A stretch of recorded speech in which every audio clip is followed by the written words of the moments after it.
Hello दोस्तों हमारी app Vishnu economics school के स्टोर में इकोनॉमिक्स और कॉमर्स सब्जेक्ट से रिलेटेड 250 से अधिक कोर्स हैं। तो दोस्तों अगर आप यूजी में हो या पीजी में हो या आप यूपीएससी की तैयारी कर रहे हो या आपके पास यूजीसी नेट है या आप पीजीटी की तैयारी कर रहे हो या किसी और कंपटीशन की तैयारी कर रहे हो जहाँ पर इकोनॉमिक्स और कॉमर्स सब्जेक्ट है, तो आपके लिए हमारे पास कोर्स है। तो दोस्तों हमारी ऐप जरूर डाउनलोड कर लीजिएगा, विष्णु इकोनॉमिक्स स्कूल। हेलो दोस्तों इस वीडियो में हम बात करेंगे विभिन्न लागत दशाओं और करापात के बारे में, यानी कि विभिन्न लागत दशाओं में कर का विभाजन उपभोक्ता और उत्पादक के बीच किस प्रकार निर्धारित होता है उसके बारे में डिटेल में बच्चों हम बात करेंगे। तो सबसे पहले अगर हम शुरुआत करें तो मैं आपको बता देता हूं कि 3 तरीके के लागत उद्योग हम मानते हैं: बढ़ती लागत उद्योग, समान लागत उद्योग और गिरती लागत उद्योग। बढ़ती लागत उद्योग की स्थिति में पूर्ति वक्र धनात्मक ढाल का होता है, इस तरीके का। समान लागत उद्योग में पूर्ति वक्र इस तरीके का होता है और गिरती लागत उद्योग की स्थिति में पूर्ति वक्र इस तरीके का होता है।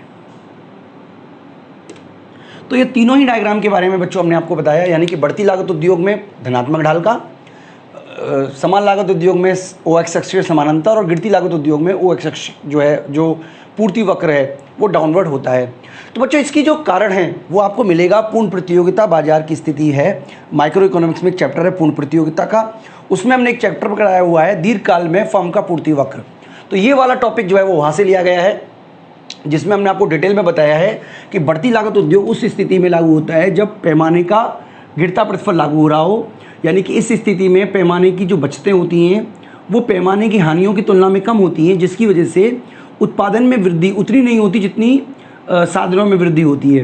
परिणाम स्वरूप मांग के अकॉर्डिंग पूर्ति जो है वो कम बढ़ती है और पूर्ति वक्र ऊपर की ओर धनात्मक ढाल का होता है। तो डिटेल आपको वहाँ मिल जाएगी बच्चों। इसी तरीके से समान लागत उद्योग तब लागू होता है जब पैमाने का समान प्रतिफल लागू हो रहा हो। इस स्थिति में पैमाने की बचतें और पैमाने की हानियाँ जो हैं वो बराबर होती हैं, जिसके कारण पूर्ति वक्र एक सीधी रेखा में बन जाता है। गिरती लागत उद्योग की स्थिति में जो पूर्ति वक्र होता है वो होता है ऋणात्मक ढाल का। इसकी वजह यह है कि ये बढ़ती लागत उद्योग की दिशा में लागू होता है, यानी कि जितना उत्पादन बढ़ता है, जितना साधन बढ़ाते हो उत्पादन में उससे ज़्यादा वृद्धि होती है और इसका कारण पैमाने की बचतों का पैमाने की हानियों से ज़्यादा होना है। मतलब पैमाने की बचतें ज़्यादा होती हैं, पैमाने की हानियाँ जो होती हैं वो कम होती हैं और इस स्थिति में पूर्ति वक्र ऋणात्मक इस तरीके का होता है। तो डिटेल आपको वीडियो में मिल जाएगी, आप ज़रूर देख लीजिएगा। हालांकि वो वीडियो बच्चों प्राइवेट है और मैं आपको बता देता हूँ कि हम बहुत सारी वीडियो कोर्स बनाते हैं, यूजी के, पीजीजी के, यूजीसी नेट के, यूपीएससी इकोनॉमिक्स ऑप्शनल के। इसके अलावा तमाम तरीके के कोर्सेज़ हैं जो हमने अपनी ऐप है हमारी विष्णु इकोनॉमिक्स स्कूल में बनाए हुए हैं। तो वहाँ पे हालांकि आपको पेड कंटेंट मिलेगा, लेकिन फ्री नोट्स और टेस्ट सीरीज़ हमने वहाँ पे रखी हुई है, तो उनका एक्सेस आप कर सकते हो। तो चलिए आगे की तरफ हम इस टॉपिक को आगे बढ़ाते हैं और हम मांग वक्र की जो स्थिति है वो नॉर्मल ले लेते हैं। जिस तरीके का मांग वक्र हम मान के चलते हैं हर कंडीशन में, वैसा ही हम मांग वक्र मान लेते हैं बच्चों। किसी भी तरीके का मांग वक्र में कोई बहुत बड़ा अंतर हमने नहीं माना है, ठीक है बच्चों। तो देखिए ये हमारा जो है ये हमारा है, आप कह सकते हो वस्तु की कीमत है, ये मात्रा है, ये है मात्रा, ये कीमत, ये संतुलन बिंदु, इसको नाम ई दे देते हैं। यानी कि ये उस स्थिति का को व्यक्त कर रहा है जब किसी भी प्रकार का जो टैक्स है वो नहीं लगाया जा रहा। ओके बच्चों, अब मान लीजिए कि तीनों ही स्थिति में जो कर की राशि है वो ए बी के बराबर टैक्स लगाया गया है तीनों ही कंडीशन में। और बच्चों जब टैक्स लगता है तो पूर्ति वक्र जो है वो अपवर्ड शिफ्ट हो जाता है, ऊपर की तरफ शिफ्ट हो जाता है। तो पूर्ति वक्र ऊपर की शिफ्ट होने का मतलब ये कि ये वाला हिस्सा जो है ये पूर्ति वक्र है, ऊपर की तरफ शिफ्ट हो गया। इसको मैं SL1 बोल देता हूँ और जो इक्विलिब्रियम पॉइंट है इसको हम A बोल देते हैं। प्राइस बढ़कर P हो गया और जो टैक्स अमाउंट है वो दोनों पूर्ति वक्र के बीच का अंतर है जो कि B के बराबर है, ठीक है जी। इस स्थिति में देखिए जो कर की राशि है वो A की B के बराबर है। अगर मैं यहाँ पे C बोल दूँ और ये हमारा है P1 P2, तो इस स्थिति में उपभोक्ता जो कर सहेगा, उपभोक्ता जो कर सहेगा वो सहेगा AC के बराबर, क्योंकि इतनी राशि में कीमतें बढ़ चुकी हैं पहले की तुलना में। और उत्पादक पर कर, ये है उपभोक्ता पर कर जो कि है हमारा AC के बराबर, और उत्पादक पर कर जो कि हमारा है सी और बी के बराबर। इसका सिंपल मतलब ये हुआ कि इस स्थिति में जो कर है, कर का जो विभाजन है, ठीक है, यानी कि कर का जो भार है, विभाजन की जगह हम कर का भार बोल देते हैं, उपभोक्ता तथा उत्पादक दोनों पर होता है।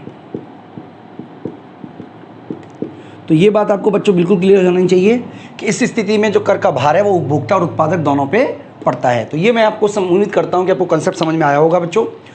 दूसरी कंडीशन में अगर पूर्ति वक्र को हम ऊपर की तरफ खिसका देते हैं तो ये हमारा SL है 1 हो गया, यानी कि पूर्ति वक्र जो है वो ऊपर की तरफ से खिसक गया। इस स्थिति में इक्विलिब्रियम पॉइंट A है, प्राइस बढ़कर P1 हो गई। और हम जानते हैं कि इस स्थिति में जो कर की राशि है वो दो पूर्ति वक्र के बीच का अंतर है जो कि AB के बराबर है। ठीक है बच्चों, इस स्थिति में देखिए कर की जो राशि है,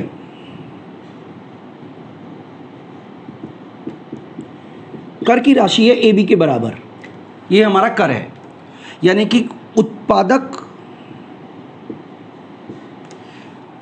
पर कर कितना लग रहा है, क्योंकि उत्पादक जो है ऊंची कीमत नहीं दे रहा है, उतनी ही कीमत, मतलब उत्पादक को तो अभी भी ओपी कीमत ही मिल रही है, इसलिए उत्पादक पर कोई कर नहीं लग रहा, 0 लिख दिया हमने। और उपभोक्ता पर कर, क्योंकि ऊंची कीमत के बदले जो कर का भार है AB वो सारा का सारा उपभोक्ता पर पड़ेगा, इसलिए कर का संपूर्ण भार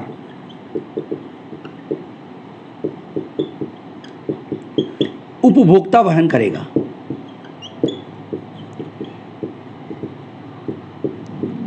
तो बच्चों ये इस कंसेप्ट को आपको याद रखना है कि इस स्थिति में कर का सारा जो भाग है वो उपभोक्ता ही वहन करता है। गिरती लागत उद्योग बच्चों बहुत खास है, ध्यान से समझना है आपको, ठीक है, क्योंकि ये वाला जो कंसेप्ट है थोड़ा सा डिफिकल्ट भी है, थोड़ा सा आसान भी है, कुछ भी आप कह सकते हो। अब पूर्ति वक्र ऊपर की तरफ से रख गया, हम बार बार आपको यही बात बोल रहे हैं बच्चों। तो अब इक्विलिब्रियम पॉइंट E की जगह A हो गया। और देखिए कर की राशि दो पूर्ति वक्र के बीच का अंतर है जो कि AB के बराबर है, यानी कि इस स्थिति में देखिए, इस स्थिति में जो कर की राशि है,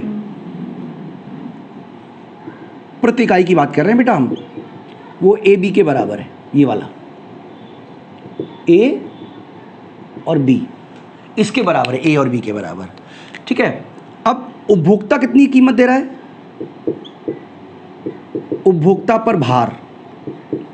अब आप देखिए उपभोक्ता पर जो भार पड़ रहा है वो बहुत ज़्यादा पड़ रहा है जो कि AC के बराबर है, यानी कि इस स्थिति में जो कर की राशि है वो कम है लेकिन उपभोक्ता पर जो भार पड़ रहा है वो कहीं ज़्यादा है, यानी कि इस स्थिति में उपभोक्ता पर बहुत ज़्यादा बर्डन जो है वो उत्पादक उपभोक्ता पे डाल देगा। यानी कर की राशि अगर 20 रुपये की है तो उपभोक्ता ऊंची कीमत के रूप में 50 रुपये वहन करेगा।